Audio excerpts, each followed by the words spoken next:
panadero con el pan, el panadero con el pan, el panadero con el pan, el panadero con el pan. Hola, and welcome to a new episode of the Journal of the Southwest Radio podcast, a production of the University of Arizona's Southwest Center in the College of Social and Behavioral Sciences. I'm Carlos Quintero, Southwest Center's outreach coordinator and self-proclaimed Latino from Andalusia in the southwest of Spain. Today, we take you to the heart and the oven of a beloved Tucson institution, La Estrella Bakery. My guest is Erica Franco, second-generation member of the family that has been baking pan dulce, tamales, tortillas, and memories for almost 4 decades. The conversation isn't just about food. It's about family legacy, cultural resilience, the meaning of bread in Mexican life, and how a small neighborhood bakery can make community. We talk about baking at 3 a.m., growing up between homework and flour bags, and how giving someone their first concha can also teach them a little Spanish. So grab your cafecito and wrap your favorite pan dulce and join us at the table. This is more than breakfast. This is tradition, identity, and cariño. Mucho cariño.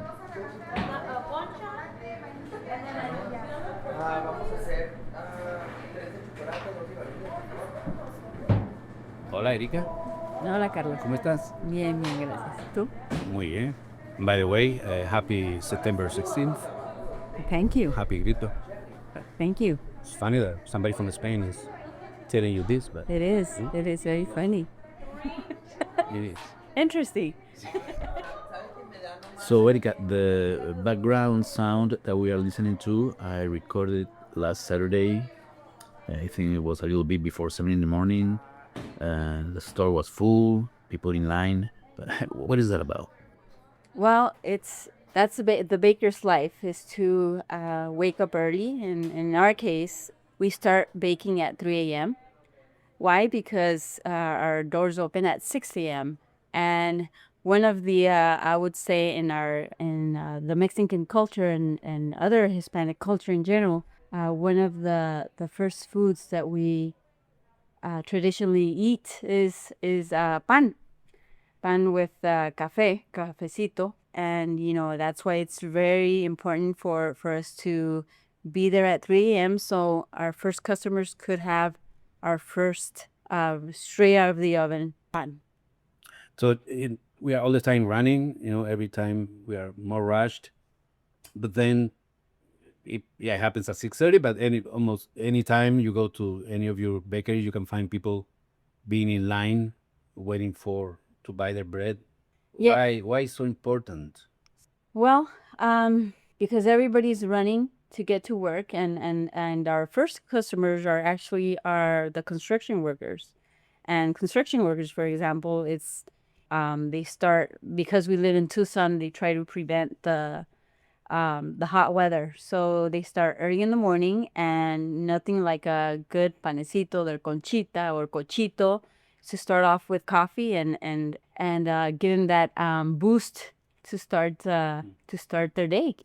And actually, it's the panaderia. It's a very important place because that's where you get to have your first conversations early in the morning. Our experience has been that you could have a construction worker and you have someone who maybe has important meeting at 7 a.m. over at Oro Valley, and they come in and they start talking, having a conversation. It's like a little bar but without alcohol. Is that So that's where I wanted to go. It's like it's a special, first social experience Exactly. in the day. I mean, going to buy, ir a comprar el pan.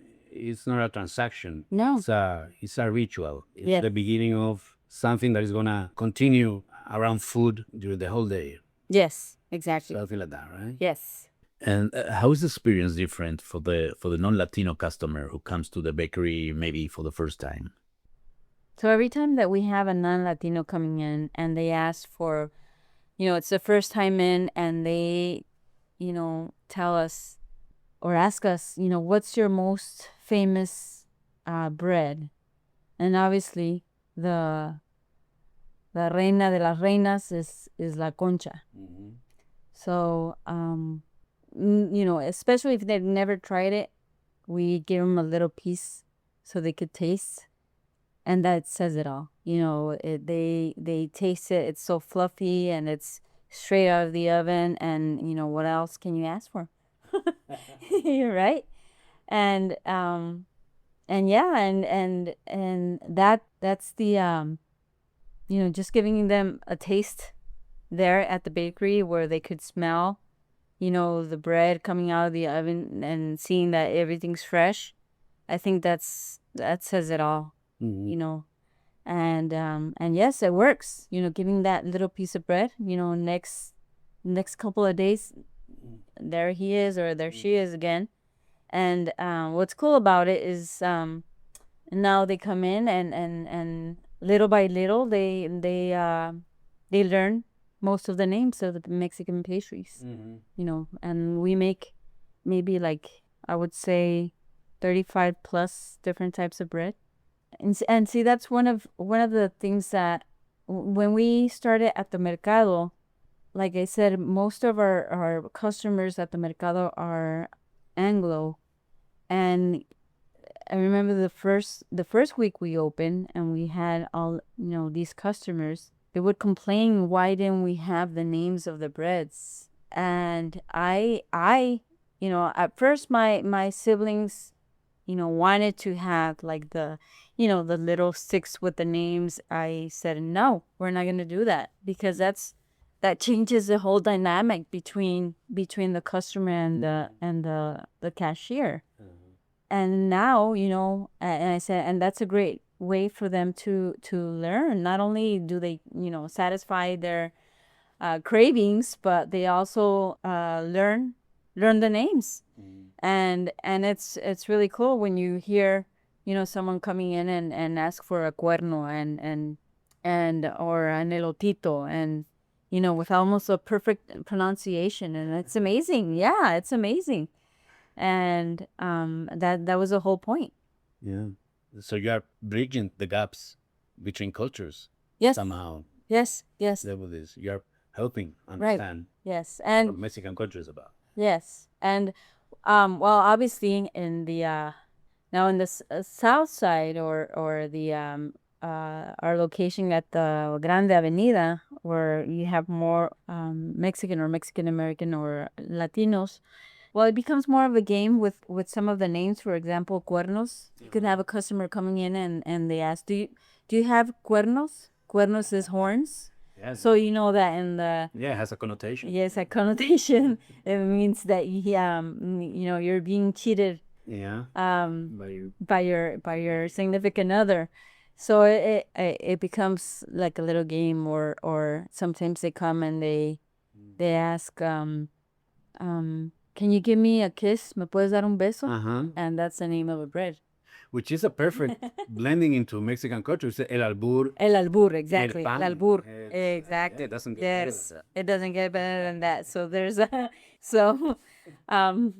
it's interesting, no? Que That aprendan, sí, que aprendan yeah. el So albur. yeah, so you could see that mostly in the south, our main location in South 12th and in La Grande Avenida. Just a year ago in May, we opened our fourth location, which is also a little coffee shop, which is great, even though it's in downtown. And sometimes it's really hard to get parking, but you have these first customers that come in, and there we do have seating. So, have people coming in and having their little coffee with a panecito, and just doing a little bit of gossip, keeping up, and yeah. What do you drink your pan dulce with? Cafe? I personally like my cafe. I like to have when I have time, I do make my own cafe de olla, but it's been a while since I've been really busy. But yes, I try to have our my little conchita, which is perfect pastry to eat with coffee. And this role of social connector, community building of La Estrella and the bakery, How do you feel it in the experience with your clients, in the normal daily interactions? What kind of things resonates with you? Well, we've been open for since 1986. So a lot of those, little kids that started going to, and I'm talking about our South Side location, when they started coming to La Estrella and buying their cochito or their conchita, now they're grown-ups and they have children of their own. So it's always amazing to see these kids that are, grown grown men. And for example, we have a customer that, he, as a child, he grew up eating pan dulce, and he's one of the members of the mariachi cobre in Florida. So he comes here every December to visit his family, and knowing that it's just amazing how I could recognize, these adults now, and looking back and knowing them as children, and now they're, they're doing the same with their own children, bringing them and getting their first their breakfast. Some of them is their breakfast before they go to school. But one of the things that we enjoy is getting these drawings from kids in a school, that there's a teacher that asks their kids to write something about what they really like, and you have, of course, they could draw like a bike, or maybe something that reminds them about their childhood. And I've had teachers come in and bring us a drawing of the kids, and of course, they're like kindergarten kids, and they try to draw La Estrella, and they draw like a little cochito, and that really like fulfills our hearts. Yes, because that's their memory. It's part of their childhood now. Yeah. So it's amazing. Yeah, so they used to go with the parents and now they. Yes, Yeah. yes. So that's very, very fulfilling. Yes. Repartiendo el pan, repartiendo el pan, repartiendo el pan para comer. Okay, Erika, so your family emigrated from Jalisco in the early 70s. They work for your uncles in a bakery in Hollywood, and then they decide to start their own bakery. How does this happen? Yes. So my parents migrated from a small town called Tepatitlan, Jalisco, which is in the northeast from the capital of Jalisco, Guadalajara. And they migrated because, well, my uncle Sabino Gomez had a bakery here called El Rio Bakery. And my dad started working as, he started there as an apprentice.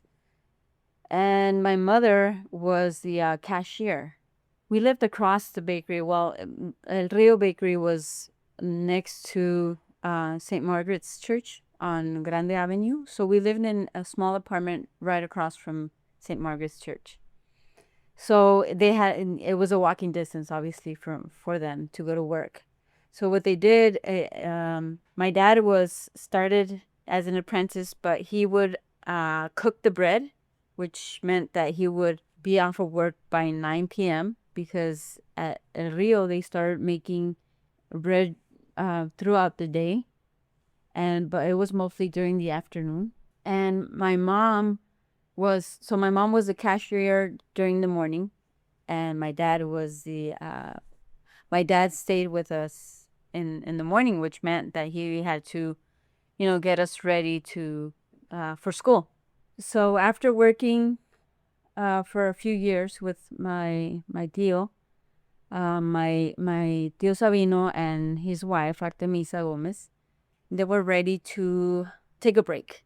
So they rented out El Rio to my parents for a couple years, and in those 2 years they saved some money, And that's when they found the building at the 12th Avenue, what is, the first La Estrella, and they opened La Estrella with it. They had a contract with my uncle for 2 years, and after that, they opened La Estrella, which my tío Sabino was a great support. Well, it was tough years because, it was something new for them, and my parents did struggle a lot because they didn't know the language. So they didn't know the language, but they knew the numbers. Were really good with math. So they felt that they were able to open a business, but they knew they were going to struggle at first, and which they did. We opened one October 31st, which was Halloween, and my dad, probably made less than $30 that day. So it was tough times, with 4 children, but they always had us with them. So we had to stay with them basically all day. After school, we would go with them and do our homework there and, help them out, as kids, little chores like sweeping and stuff. And obviously, being children, we would get bored. So sometimes we would play with some of the dough as like Play-Doh, but with dough. So we would, just, we were kids. Can you think of the first memory you have of the bakery, of being actually in the bakery helping your parents?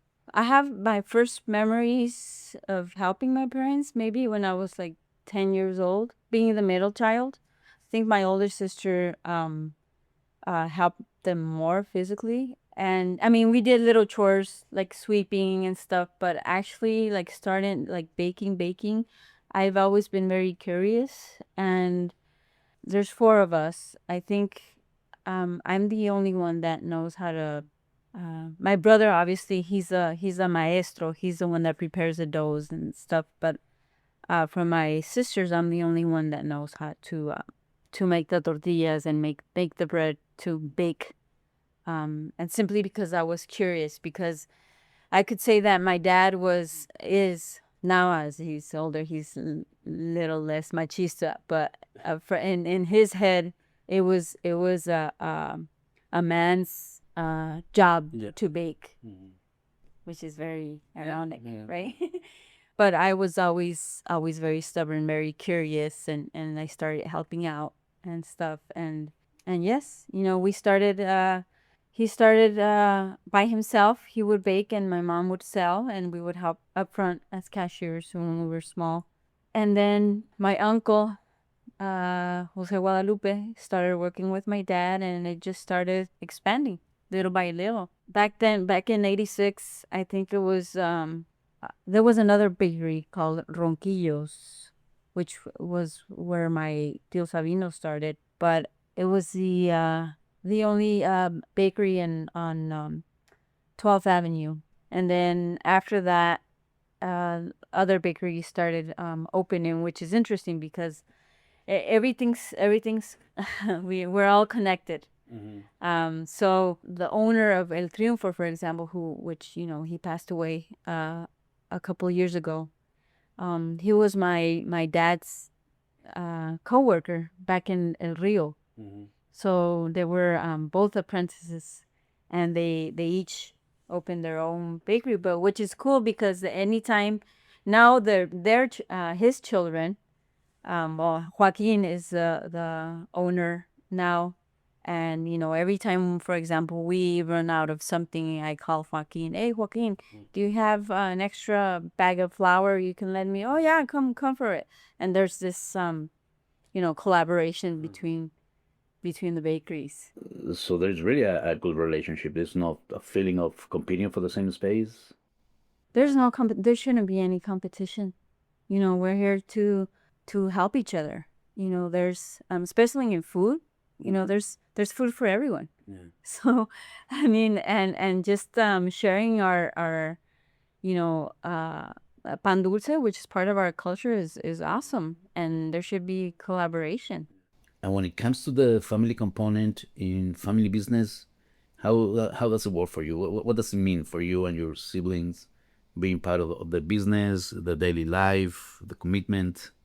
Yes. Well, I think in like in any other job, when there's family, there's always going to be problems, right? Because we have different, personalities and stuff. But I can say that we are a very united family, and we have our disagreements, but we're still like kids. We disagree on something during the morning, and in the afternoon we call each other and say, "Hey, what are you making for food? Can I come over?" Like nothing happened um, because that's the way family is, right? My older sister, she graduated from the U of A as an accountant in finance.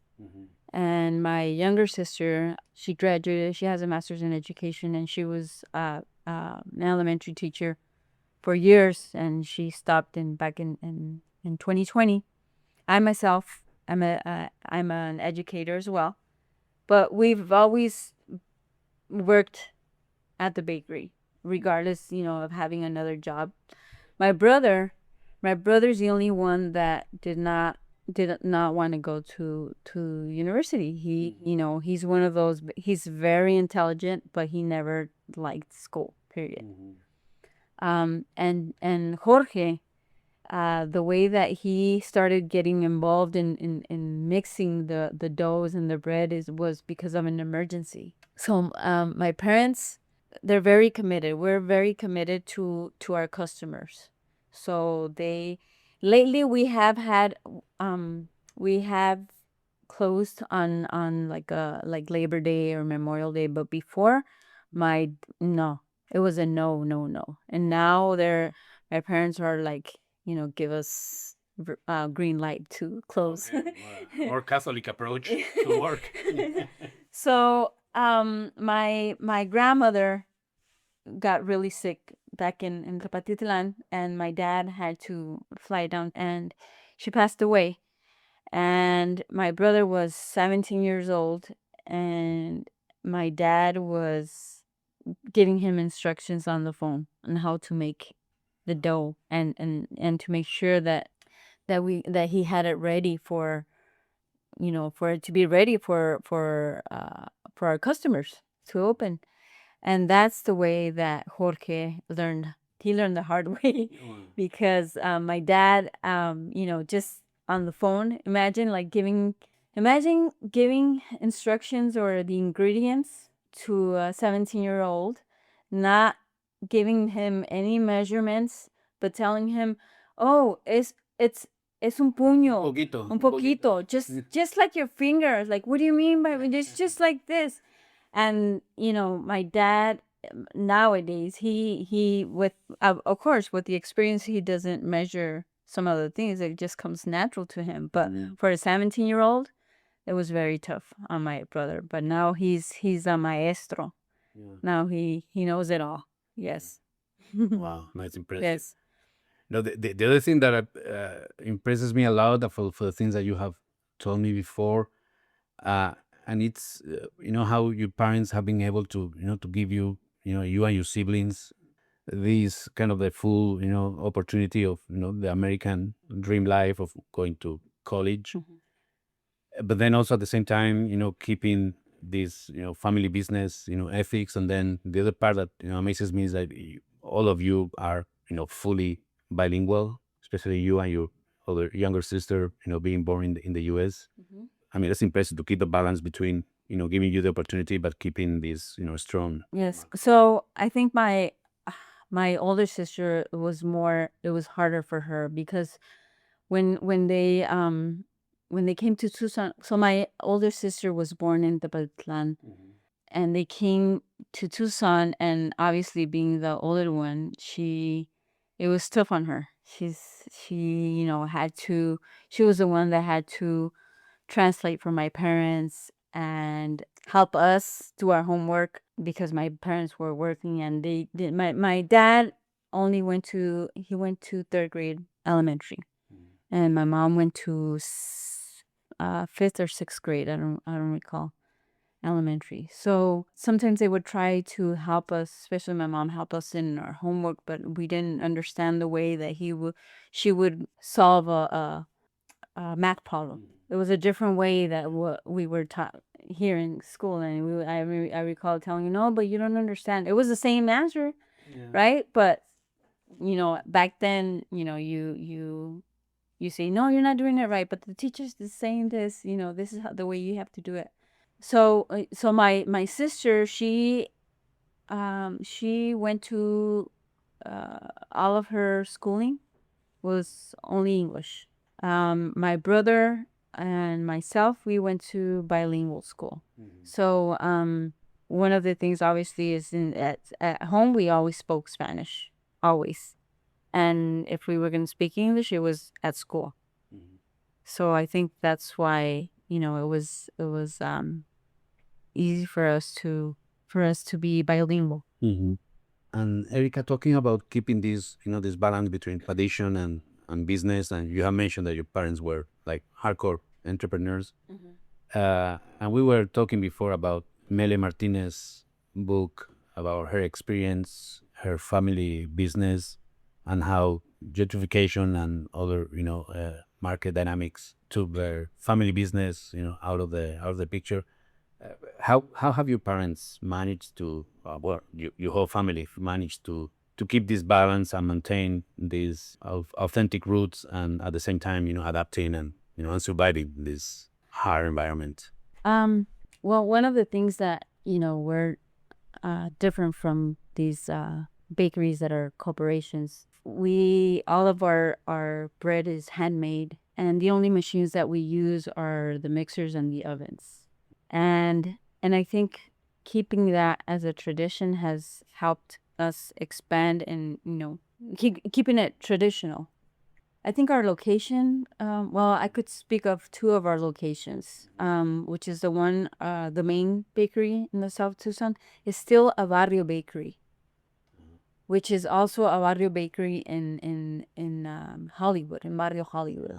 What is a little different is our locations in the downtown area. But I think that keeping traditions of making all of our bread, being handmade. So that sounds like it's really good news. Is being faithful to the tradition and delivering the original product is really. I mean, there is a demand, there is a recognition of what is good bread, good food, and there is a market for that. Yes, and one of the things that we like to do is also for us, our community is very important, and this is why we have this connection with our community. And what I mean by connection is that we get involved and we sponsor a lot of local events as well, because we owe it to our community. Recently we had a big collaboration with PAC, and we raised close to $10,000 for them. So what we did in collaboration with them is that we made these sugar bone cookies, and whatever we sold, whatever we received money wise, we donated it to PAC.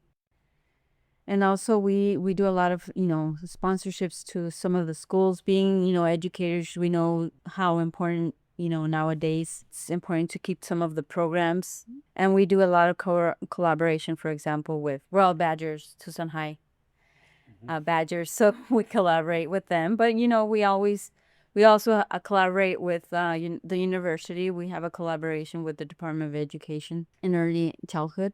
So we try to support our community, because we owe our community so much, and we have to. It's part of, and we're really happy to do so. So, Erika, when the alarm clock sounds at 2 a.m., what keeps you moving? What is the incentive to get up and eat a cereal pan? Well, as a baker is to fulfill someone's tasting. I mean, it's just like any chefs. It's very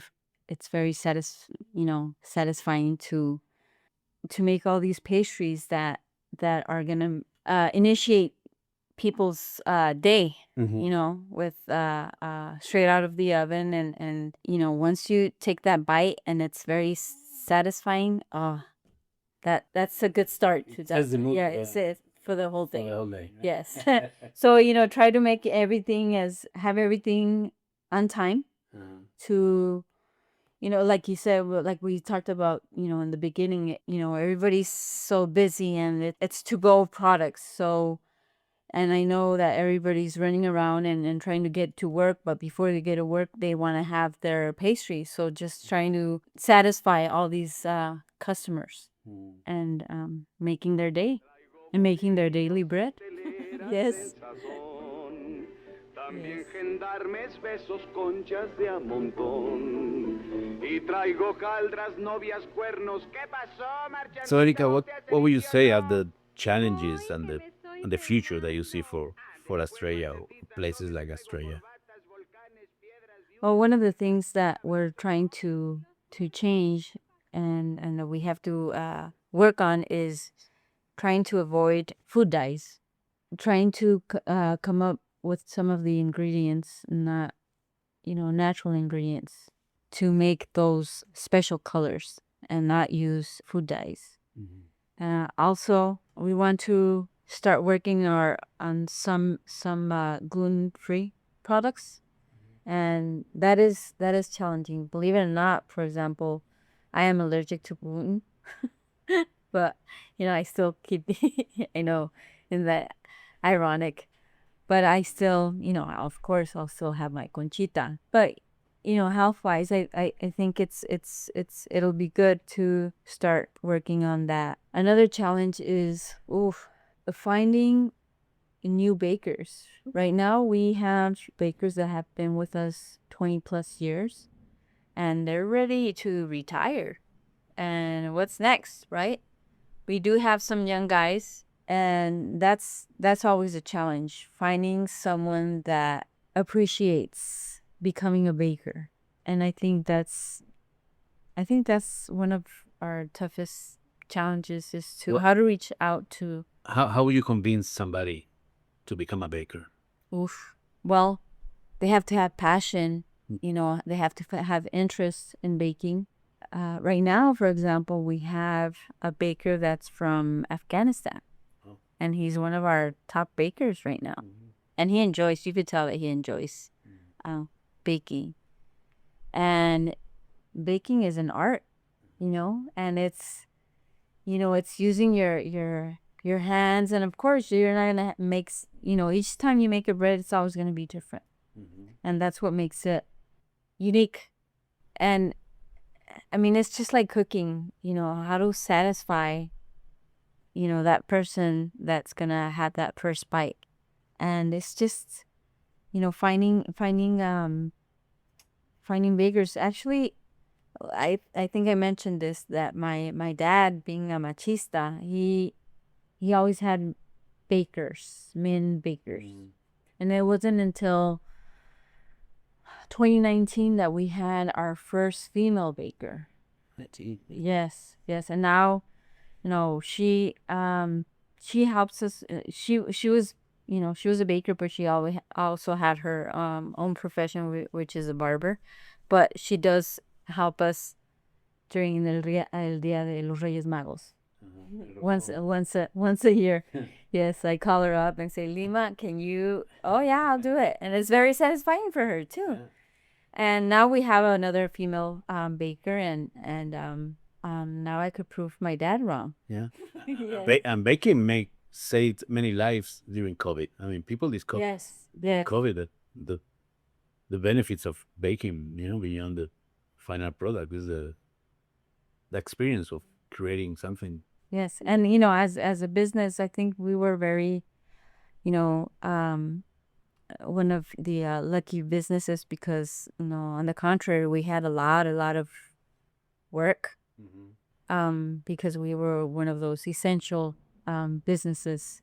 So for COVID, we basically closed one day, and that was for us to sit down and have a plan. So what we did during COVID is we distributed our employees in different times during the day, so they wouldn't have them close to each other. And then we just sat down and had a plan, and that was the only day that we closed. Y el futuro and the future. Oh, the future. Well, a lot of people they ask me, when are you gonna open one on the east side? And I'm like, no. In fact, we opened it. Why not? We opened our Grande Avenue location back in 2020, which wasn't good for a lot of businesses to open. But when my Tío Sabino passed away, his wife approached my father and he said, your uncle said that if I ever wanted to sell El Rio, to sell it to you. And to be honest, we weren't too excited because, opening another location, it's a lot of work. But, my dad had this connection to that building, especially because that's where he started, and he got a little bit emotional, and he would talk to us again, but this is a great opportunity. And then we talked about it, and we said, if this is what you want, just open it. Yeah. So we opened it, and it was something like magical, because I remember, he was trying to convince us, no, but you have to see, and he had all these great ideas, and we were excited, but we knew that we knew what this meant for the family. There was going to be a lot of work. So I remember going in that building, and as I walked in, I could see myself being a 6-year-old or an 8-year-old. And as soon as I took a couple steps, I said, let's do it. Yeah. Let's do it. And we did. Yeah, it was important because, one, my dad was really interested, and both of my parents, they're the founders, and we knew that he had this attachment to it, and that was important to us. And it was something special because we went back to the barrio. And some of the new folks from the barrio, at first they didn't know our history, but we grew up in Barrio Hollywood. Yeah. It was a nice it was a good choice. Yeah. It was a good choice, and that has I think it has special meaning to all of us. Yeah. And we're happy that we're not only satisfying ourselves, but we're satisfying the barrio, the community. Yeah, keeping the community together. Yeah, exactly. Against education. Yes. Yes. So, but also, we have talked about, like, is this gonna continue in the next generation? That's a very difficult question to answer. Even though my nephews are also involved. I have a nephew that's a bakery. So it's a third generation. Yeah, there's the third generation. They're doing their schooling here, and they're working at the bakery. But I don't know. It's really hard. It's really hard to say. Well, first of all, I don't think we would open another location sometime soon. I think having these 4 locations is fine for now. So the people in the east side, they should well, they should drive to any other location. Yeah. Yes, I think we're happy where we're at. Yes. Maybe it's a price to pay to keep the family business. Yeah, and keep it traditional. Because once you go more, you cannot. No, you cannot. And we want to keep it this way. Yeah. Yes. Yes. Okay. I hope she works and we can enjoy Estrella for a couple of more generations. Yes. Well, we'll see. We'll see. Gracias, Erika. No, gracias a ti. Hasta la próxima. Panadero se va, panadero se va,